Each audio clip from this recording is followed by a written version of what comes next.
जय श्री माधव।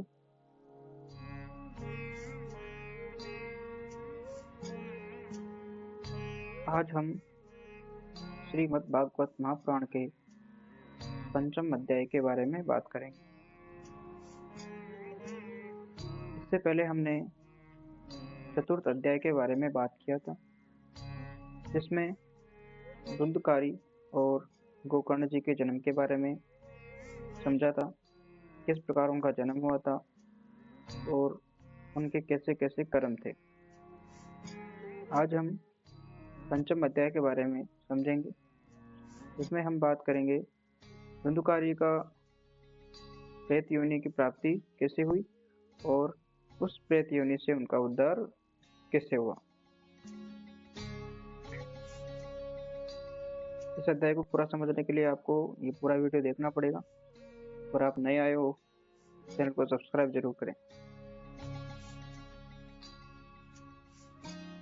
सूत जी कहते हैं, शौनक जी, पिता के वन चले जाने पर एक दिन धुंधकारी ने अपनी माता को बहुत पीटा और कहा, बता धन कहाँ रखा है, नहीं तो अभी तेरी लुवाटी से खबर लूंगा। यानी जलती हुई लकड़ी जिसे बोलते हैं।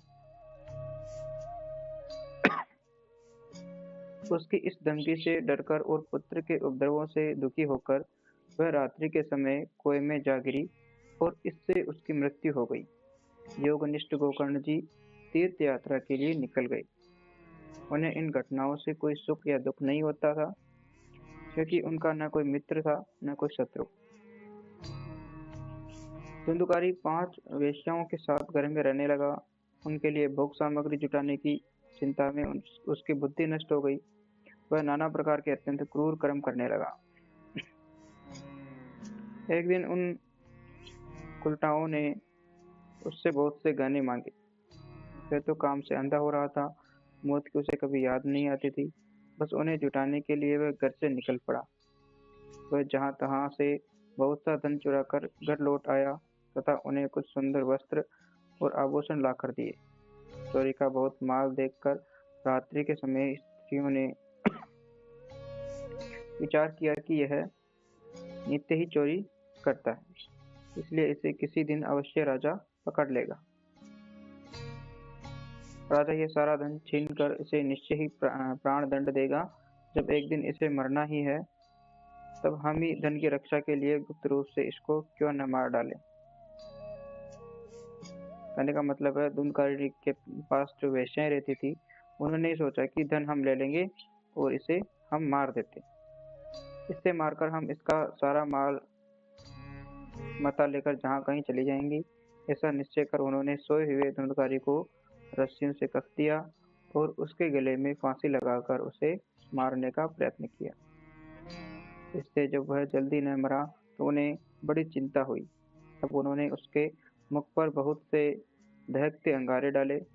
इससे वह अग्नि की लपटों से बहुत चटपटाकर मर गया। उन्होंने उसके शरीर को एक गड्ढे में डालकर गाड़ दिया। सच है, स्त्रियां प्राय बड़ी दुस्साहसी होती। उनके इस कृत्य का किसी को भी पता न चला। लोगों के पूछने पर कह देती थी कि हमारे प्रियतम पैसे के लोभ से अब की बार कहीं दूर चले गए हैं, इसी वर्ष के अंदर लौट आएंगे।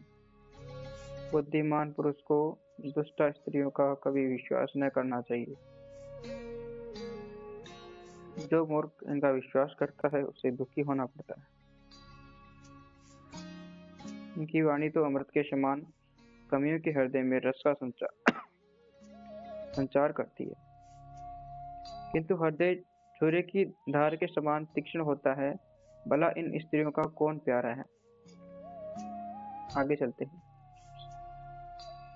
वे कुलटाएं धुंधकारी की सारी संपत्ति समेटकर वहां से संपत्त हो गई। उनके ऐसे न जाने कितने पति थे और धुंधकारी अपने कुकर्मों के कारण भयंकर प्रेत हुआ। तब वो मर गया और उसके बाद में प्रेत बना। वह बाउंड्री के रूप में सर्वदा 10 दिशाओं में भटकता रहता था। सदा शीत घाम से संतप्त और भूख प्यास से व्याकुल होने के कारण हा देव चिल्लाता रहता था। परंतु उसे कहीं भी कोई आश्रय न मिला। कुछ काल बीतने पर गोकर्ण ने भी लोगों के मुख से धुंधकारी की मृत्यु का समाचार सुना। तब उसे अनाथ समझकर उन्होंने उसका गया जी में श्राद्ध किया, और भी जहाँ जहाँ वे जाते थे उसका श्राद्ध अवश्य करते थे।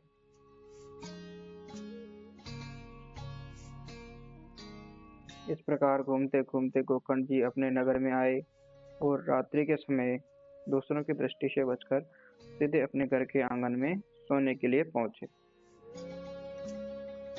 वहां अपने भाइयों को सोया देख आधी रात के समय धुंधकारी ने अपना बड़ा विकट रूप दिखाया। वह कभी भेड़ा, कभी हाथी, कभी भैंस, कभी इंद्र, कभी अग्नि का रूप धारण करता था। अंत में वह मनुष्य के आकार में प्रकट हुआ।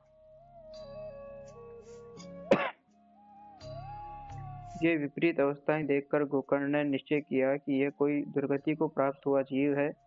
तब उन्होंने उससे धैर्यपूर्वक पूछा। गोकर्ण ने कहा, तू कौन है? रात्रि के समय ऐसे भयानक रूप क्यों दिखा रहा है? तेरी ये दशा कैसे हुई? हमें बता तो सही, तू प्रेत है, पिशाच है अथवा कोई राक्षस है? सूत जी कहते हैं, गोकर्ण के इस प्रकार पूछने पर वह बार बार जोर जोर से रोने लगा। उसमें बोलने की शक्ति नहीं थी, इसलिए उसने केवल संकेत मात्र किया। तब गोकर्ण ने अंजलि में जल लेकर उसे अभिमंत्रित करके उस पर छिड़का। इससे उसके पापों का कुछ शमन हुआ और वह इस प्रकार कहने लगा। प्रेत बोला, मैं तुम्हारा भाई हूँ, मेरा नाम धुंधकारी है। मैंने अपने ही दोष से अपना ब्रह्मत्व नष्ट किया है। मेरे कुकर्मों की गिनती नहीं की जा सकती है। मैं तो महान अज्ञान में चक्कर काट रहा हूँ। इससे मैंने लोगों की बड़ी हिंसा की। अंत में उल्टा स्त्रियों ने मुझे तड़पा तड़पा कर मार डाला। इससे अब प्रेत योनियों में पड़कर यह दुर्दशा भोग रहा हूँ। अब देववश कर्म फल का उदय होने में केवल वायु भक्षण करके जी रहा हूँ। भाई, तुम दया के समुद्र हो। अब किसी प्रकार जल्द ही मुझे इस योनि से छुड़ाओ। गोकर्ण ने धुंधकारी की सारी बातें सुनी और तब उससे बोला। गोकर्ण ने कहा, भाई, मुझे इस बात का बड़ा आश्चर्य है। मैंने तुम्हारे लिए विविध पूर्वक गया जी में पिंडदान किया, फिर भी तुम प्रेत योनि से मुक्त कैसे नहीं हुए? यदि गया श्राद्ध से भी तुम्हारी मुक्ति नहीं हुई, तब इसका और कोई उपाय नहीं है। अच्छा, तुम सब बात खोल कर कहो, मुझे अब क्या करना चाहिए? प्रेत ने कहा, मेरी मुक्ति सैकड़ों गया श्राद्ध करने से भी नहीं हो सकती है। अब तो तुम इसका कोई और उपाय सोचो। प्रेत का अर्थात धुंधकारी ने कहा कि मेरी आत्मा को मुक्ति नहीं मिलेगी, चाहे कितने भी श्राद्ध क्यों न कर लो। इसका कोई और उपाय सोचो। प्रेत की यह बात सुनकर गोकर्ण को बड़ा आश्चर्य हुआ। वे कहने लगे, यदि सैकड़ों गया श्राद्धों से भी तुम्हारी मुक्ति नहीं हो सकती, तब तो तुम्हारी मुक्ति असंभव है। अच्छा, अभी तो तुम निर्भय होकर अपने स्थान पर रहो। मैं विचार करके तुम्हारी मुक्ति के लिए कोई दूसरा उपाय करूंगा। गोकर्ण की आज्ञा पाकर धुंधकारी वहां से अपने स्थान पर चला गया। इधर गोकर्ण ने रात भर विचार किया, तब भी उन्हें कोई उपाय नहीं सूझा। प्रातःकाल उनको आया देख लोग प्रेम से उनसे मिलने आए। तब गोकर्ण ने रात में जो कुछ इस प्रकार हुआ वह सब उन्हें सुनाई दिया। उनमें जो लोग विद्वान, योगनिष्ठ, ज्ञानी और वैद्यज्ञ थे, उन्होंने भी अनेकों शास्त्रों उलट पलट कर देखा, तो भी उसकी मुक्ति का कोई उपाय न मिला। तब सबने यह निश्चय किया कि इस विषय में सूर्य नारायण जो आज्ञा करेंगे वही करना चाहिए। अतः गोकर्ण ने अपने तपोबल से सूर्य की गति को रोक दिया। उन्होंने स्तुति की, भगवान, आप सारे संसार के साक्षी हैं। मैं आपको नमस्कार करता हूँ। आप मुझे कृपा करके धुंधकारी की मुक्ति का साधन बताइए। गोकर्ण की यह प्रार्थना सुनकर सूर्य देव ने दूसरे ही स्पष्ट शब्दों में कहा, श्रीमद्भागवत से मुक्ति हो सकती है। श्रीमद्भागवत का मतलब है जो अभी आप पढ़ रहे हो वही। इसलिए तुम उसका सप्ताह पारायण करो। सूर्य का यह धर्ममय वचन वहाँ सभी ने सुना। तब सबने यही कहा कि प्रयत्नपूर्वक यही करो। है भी यही साधन बहुत सरल है। अतः गोकर्ण जी भी तदनुसार निश्चय करके कथा सुनाने के लिए तैयार हो गए। आगे चलते हैं। देश और गांवों से अनेकों लोग कथा सुनने के लिए आए। बहुत से लंगड़े लूले, अंधे, बूढ़े और मंद बुद्धि पुरुष भी अपने पापों की निवृत्ति के उद्देश्य से वहां आ पहुंचे। इस प्रकार वहां इतनी भीड़ हो गई कि उसे देखकर देवताओं भी आश्चर्य होने लगा। तब गोकर्ण जी व्यास गद्दी पर बैठकर कथा कहने लगे। तब प्रेत भी वहां आ पहुंचा और इधर उधर बैठने के लिए स्थान ढूंढने लगा। इतने में ही उसकी दृष्टि एक सीधे रखे हुए 7 गांठ के बांस पर पड़ी। उसी के नीचे छिद्र में घुसकर वह कथा सुनने के लिए बैठ गया। वायु रूप होने के कारण वह बाहर कहीं बैठ नहीं सकता था, इसलिए बांस में घुस गया। गोकर्ण जी ने एक वैष्णव ब्राह्मण को मुख्य श्रोता बनाया और प्रथम स्कंद से ही स्पष्ट स्वर में कथा सुनानी आरंभ की। सायकाल में जब कथा को विश्राम दिया गया, तब एक बड़ी विचित्र बात हुई। वहां सदों के देखते देखते उस बांस की एक गांठ तड़ तड़ शब्द करती फट गई। इस प्रकार दूसरे दिन सायकाल में दूसरी गांठ फटी और तीसरे दिन उसके समय तीसरी। इस प्रकार 7 दिनों में 7 गांठों का फोड़कर धुंधकारी 12 स्कंदों के सुनने से पवित्र होकर प्रेत योनि से मुक्त हो गया और दिव्य रूप धारण करके सबके सामने प्रकट हुआ। उसका मेघ के समान श्याम शरीर पीताम्बर और तुलसी की मालाओं से सुशोभित था तथा सिर पर मनोहर मुकुट और कानों में कमनीय कुंडल झिलमिला रहे थे। उसने तुरंत अपने भाई गोकर्ण को प्रणाम करके कहा, भाई, तुमने कृपा करके मुझे प्रेत योनि की यातनाओं से मुक्त कर दिया।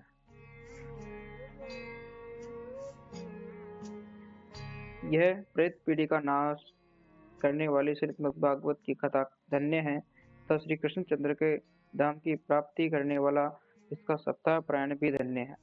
जब सप्ताह श्रवण का योग लगता है, तब सब पाप धर्रा उठते हैं कि अब यह भागवत की कथा जल्दी ही हमारा अंत कर देगी। जिस प्रकार आग गीली सूखी छोटी बड़ी सब तरह की लकड़ियों को जला डालती है, उसी प्रकार ये सप्ताह श्रवण मन वचन व कर्म द्वारा किए हुए नए पुराने छोटे बड़े सभी प्रकार के पापों को भस्म कर देता है। विद्वानों ने देवों की सभा में कहा कि जो लोग इस भारतवर्ष में श्रीमद्भागवत की कथा नहीं सुनते, उनका जन्म वृथा ही है। भला मोहपूर्वक लालन पालन करके यदि इस अनित्य शरीर को हष्ट पुष्ट और बलवान भी बना लिया, तो भी श्रीमद्भागवत की कथा सुने बिना इसे क्या लाभ। अस्थियां ही इस शरीर के आधार स्तंभ हैं। नस नाड़ी रूप रस्सियों से यह बंधा हुआ है। ऊपर से इस पर मांस और रक्त थोपकर इसे चर्म से मर दिया गया है। इसके प्रत्येक अंग में दुर्गंध आती है और यह मलमूत्र का भंडार है। वृद्धावस्था और शोक के कारण यह परिणाम में दुखमय ही है। रोगों का तो घर ही ठहरा है। यह निरंतर किसी न किसी कामना से पीड़ित रहता है, कभी इसकी तृप्ति नहीं होती। इसे धारण किए रहना भी एक भार ही है। इसके रोम रोम में दोष भरे हुए हैं और नष्ट होने में इसे एक क्षण भी नहीं लगता। अंत में यदि इसे गाड़ दिया जाता है तो इसके कीड़े बन जाते हैं और पशु खा जाता है, तो यह विष्टा हो जाता है और अग्नि में जला दिया जाता है, तो भस्म की ढेरी हो जाता है। ये 3 ही इसकी गतियां बताई गई है।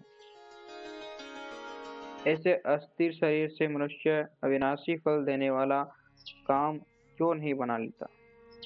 जो अन्न प्रातः काल पकाया जाता है, वह सायकाल तक बिगड़ जाता है। फिर उसी के रस से पुष्ट हुए शरीर की नित्यता कैसी। आगे चलते हैं।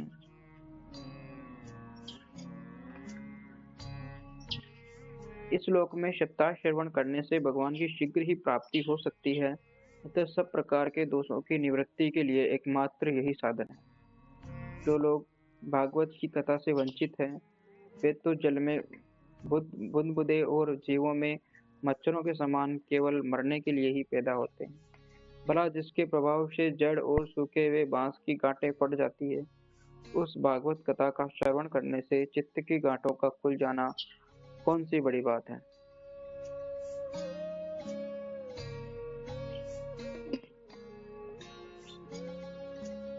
सप्ताह श्रवण करने से मनुष्य के हृदय की गांठ खुल जाती है, उसके समस्त संशय छिन्न भिन्न हो जाते हैं और सारे कर्म क्षीण हो जाते हैं। यह भागवत कथा रूप तीर्थ संसार के कीचड़ों को धोने में बड़ा ही पटु है।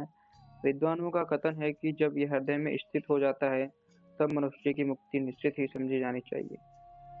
जिस समय धुंधकारी ये सब बातें कह रहा था, जिसके लिए वैकुंठवासी पार्षदों के सहित एक विमान उतरा, उससे सब ओर मंडलाकार प्रकाश फैल रहा था। सब लोगों के सामने ही धुंधकारी उस विमान पर चढ़ गया। सब उस विमान पर आए हुए पार्षदों को देखकर उनसे गोकर्ण ने यह बात कही। गोकर्ण ने पूछा, भगवान के प्रिय पार्षदों, यह हमारे अनेकों शुद्ध हृदय श्रोतागण हैं, उन सबके लिए आप लोग एक साथ बहुत से विमान क्यों नहीं लाए। हम देखते हैं कि यहाँ सभी ने समान रूप से कथा सुनी, फिर फल में इस प्रकार का भेद क्यों हुआ, यह बताइए। भगवान के सेवकों ने कहा, हे मानव, इस फल भेद का कारण इनके श्रवण का भेद ही है। यह ठीक है कि श्रवण तो सबने समान रूप से ही किया है, किंतु इसके जैसा मनन नहीं किया। इससे एक साथ वजन करने पर भी उसके फल में भेद रहा। इस प्रेत ने 7 दिनों तक निराहार रहकर श्रवण किया है तथा सुने हुए विषय का स्थिर चित्त से यह खूब मनन निधि ध्यान ध्यासन भी करता रहा, और ज्ञान दृढ़ नहीं होता, वह व्यर्थ हो जाता है। इस प्रकार ध्यान न रहने से, श्रवण का संदेह से, मंत्र का चित्त के इधर उधर भटकते रहने से जब का भी कोई फल नहीं होता। वैष्णवहीन देश अपात्र को कराया हुआ श्राद्ध का भोजन, अश्रोत्रिय को दिया हुआ दान और आचारहीन कुल, इन सब का नाश हो जाता है। गुरु वचनों में विश्वास, दीनता का भाव, मन के दोषों पर विजय, कथा में चित्त की एकाग्रता इत्यादि नियमों का यदि पालन किया जाए तो श्रवण का यथार्थ फल मिलता है। यदि ये श्रोता फिर से श्रीमद्भागवत की कथा सुने तो निश्चय ही सबको वैकुंठ की प्राप्ति होगी। और गोकर्ण जी, आपको तो भगवान स्वयं आकर गोकुल धाम में ले जाएंगे। ये कहकर वैष्णव पार्षद हरि कीर्तन करते हुए वैकुंठ लोक को चले गए। के आगे श्रवण मास में गोकर्ण जी ने फिर उसी प्रकार सप्ताह क्रम से कथा कही और उन श्रोताओं ने उसे फिर सुना। नारद जी, इस कथा की समाप्ति पर जो कुछ हुआ वह सुनिए। वहाँ भक्तों से भरे हुए विमानों के साथ भगवान प्रकट हुए। सब ओरों से खूब जय जयकार और नमस्कार की ध्वनियां होने लगी। भगवान स्वयं हर्षित होकर अपने पांचजन्य शंख की ध्वनि करने लगे और उन्होंने गोकर्ण को हृदय से लगाकर अपने ही समान बना लिया। उन्होंने क्षण भर में ही अन्य सब श्रोताओं भी मेघ के समान श्याम वर्ण रेशमी पीताम्बर धारी तथा किरीट और कुंडलादि से विभूषित कर दिया। उस गांव में कुत्ते चांडाल पर्यंत जितने भी जीव थे, वे सभी गोकर्ण जी की कृपा से विमानों पर चढ़ा लिए गए तथा जहाँ योगी जन जाते हैं, उस भगवत धाम में वे भेज दिए गए। इस प्रकार भगवत्सल भगवान श्री कृष्ण कथा श्रवण से प्रसन्न होकर गोकर्ण जी को साथ ले अपने ग्वाल बालकों के प्रिय गोकुल धाम में चले गए। पूर्व काल में जैसे अयोध्यावासी भगवान श्री राम के साथ साकेत धाम सिधारे थे, उसी प्रकार भगवान श्री कृष्ण उन सबको योगी दुर्लभ गोकुल धाम को ले गए, जिस श्लोक में सूर्य चंद्रमा सिद्धों की भी कभी गति नहीं हो सकती, उसमें वे श्रीमद्भागवत श्रवण करने से चले गए। नारद जी सप्ताह यज्ञ के द्वारा कथा श्रवण करने से जैसा उज्ज्वल फल संचित होता है, उसके विषय में हम आपसे क्या कहें। अजी जिन्होंने अपने कर्णपटु से गोकर्ण जी की कथा एक अक्षर का भी पान किया था, वे फिर माता के गर्भ में नहीं आए। इस गति को लोग वायु जल पत्ते खाकर शरीर सुखाने से, बहुत काल तक घोर तपस्या करने से और योगाभ्यास से भी नहीं पा सकते, उसे वे सप्ताह श्रवण से सहज में ही पा लेते हैं। इस परम पवित्र इतिहास का पाठ चित्रकूट विराजमान मुनीश्वर सांडिल्य भी ब्रह्मा ब्राह्मण नंद में मग्न होकर करते रहते हैं। ये कथा बड़ी ही पवित्र है, एक बार श्रवण से ही समस्त पाप राशि को भस्म कर देती है। यदि इसका श्राद्ध के समय पाठ किया जाए तो इससे पितृगणों को भी बड़ी तृप्ति होती है और नित्य पाठ करने से मोक्ष की प्राप्ति होती है। इस अध्याय से ये समझ में आता है कि कितने भी श्राद्ध कर लो, कितने भी कर्म कर लो, कितने भी शास्त्र ग्रंथ पढ़ लो, लेकिन मोक्ष की प्राप्ति वैकुंठ धाम में अगर जाना है, प्रभु के चरणों में स्थान पाना है, तो श्रीमद्भागवत महापुराण का अध्ययन करना ही होगा। और वर्तमान समय में भी कलयुग जैसे अंत हो चुका है, सतयुग आने वाला है, तो इस कलयुग के विनाश से बचने के लिए भी त्रिकाल संध्या के साथ साथ श्रीमद्भागवत महापुराण का एक एक अध्याय पठन करना भी अति आवश्यक है। तभी आपको सतयुग जाने का मार्ग प्रशस्त होगा। आप तभी सतयुग जा पाएंगे जब त्रिकाल संध्या के साथ साथ श्रीमद्भागवत महापुराण पढ़ेंगे। इसी तरीके से आगे के अध्याय सुनने के लिए और आगे के वीडियो को देखने के लिए आप चैनल को सब्सक्राइब कर लीजिए, जिससे मैं जब भी आगे का वीडियो डालूंगा आपको वीडियो तुरंत मिल जाएगा। सभी एक साथ बोलेंगे जय श्री माधव। बोलो प्रेम से आनंद से एक बार हरि हरि।